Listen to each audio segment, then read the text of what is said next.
In this February 1, 2017, file photo, Michael Flynn speaks during the daily news briefing at the White House. Carolyn Kaster, the Associated Press. Michael Flynn could walk out of a courtroom a free man due to his extensive cooperation with federal prosecutors, but the run-up to his sentencing hearing Tuesday has exposed raw tensions over an FBI interview in which he lied about his Russian contacts.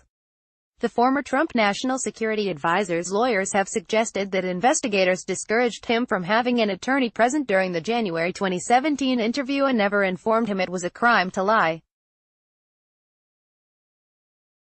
Prosecutors shot back, "He does not need to be warned. It is a crime to lie to federal agents to know the importance of telling them the truth."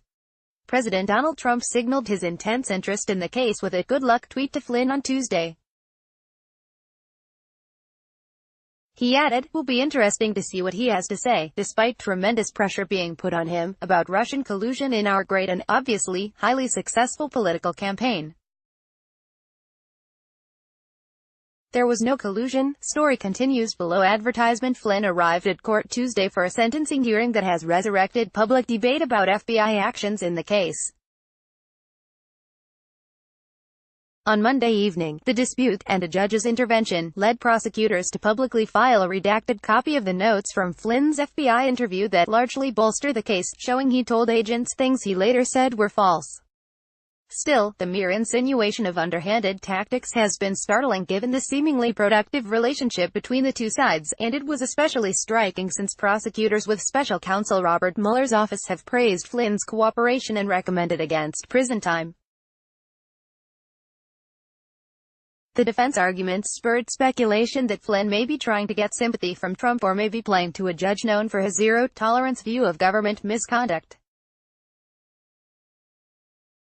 "It's an attempt, I think, to perhaps characterize Flynn as a victim or perhaps to make him look sympathetic in the eyes of a judge, and, at the same time, to portray the special counsel in a negative light," said former federal prosecutor Jimmy Gurule, a University of Notre Dame Law School professor.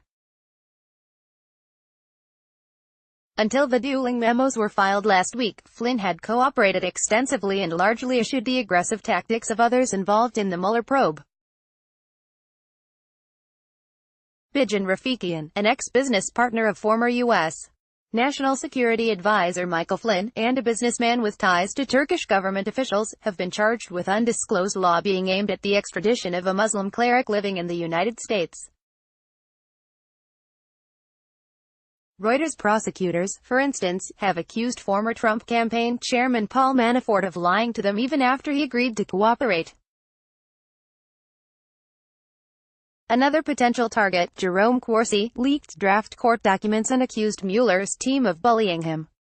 And George Papadopoulos, a Trump campaign advisor recently released from a 2-week prison sentence, has lambasted the investigation and publicly claimed that he was set up. But then came Flynn's sentencing memo. Although Flynn and his attorneys stopped short of any direct accusations of wrongdoing, but they suggested the FBI, which approached Flynn at the White House just days after Trump's inauguration, played to his desire to keep the encounter quiet and as a result kept him from involving a lawyer. Story continues below. Advertisement. They also insinuated that Flynn deserves credit for not publicly seizing on the fact that FBI officials involved in the investigation later came under scrutiny themselves. Former Deputy Director Andrew McCabe, who contacted Flynn to arrange the interview, was fired this year for what the Justice Department said was a lack of candor over a news media leak. Peter Strzok, one of the two agents who interviewed Flynn, was removed from Mueller's team and later fired for trading anti-Trump texts with another FBI official. Mueller's team has sharply pushed back at any suggestion that Flynn was duped, with prosecutors responding that as a high-ranking military officer steeped in national security issues, Flynn knows he should not lie to federal agents. Trump has made no secret that he sees Mueller's investigation as a witch hunt, and has continued to lash out at prosecutors he sees as biased against him and those who help them. He's shown continued sympathy for Flynn, though, calling him a great person, and asserting erroneously last week that the FBI said he didn't lie. Flynn, who lives in Middletown, Rhode Island, where he and his wife grew up and where they have a deep social network, has not tried to retract his guilty plea, and there's every indication the sentencing will proceed as scheduled. Arun Rao, a former Justice Department prosecutor in Maryland, said the defense memo is striking because it's inconsistent with Flynn's cooperative stance so far. You also wonder in this very unusual situation, he said, whether it is a play for a pardon. Story continues below advertisement. It's also possible that at least some of the defense arguments may resonate with U.S. District Judge Emmett Sullivan, who was the judge in the Justice Department's botched prosecution of now-deceased Republican Senator Ted Stevens of Alaska. He dismissed the case after prosecutors admitted that they withheld exculpatory evidence, prompting the judge to say that in nearly 25 years on the bench, I've never seen anything approaching the mishandling and misconduct that I've seen in this case. In an opinion piece for The Wall Street Journal last year, Sullivan said the case inspired him to explicitly remind prosecutors in every criminal case before him of their obligation to provide defendants with favorable evidence.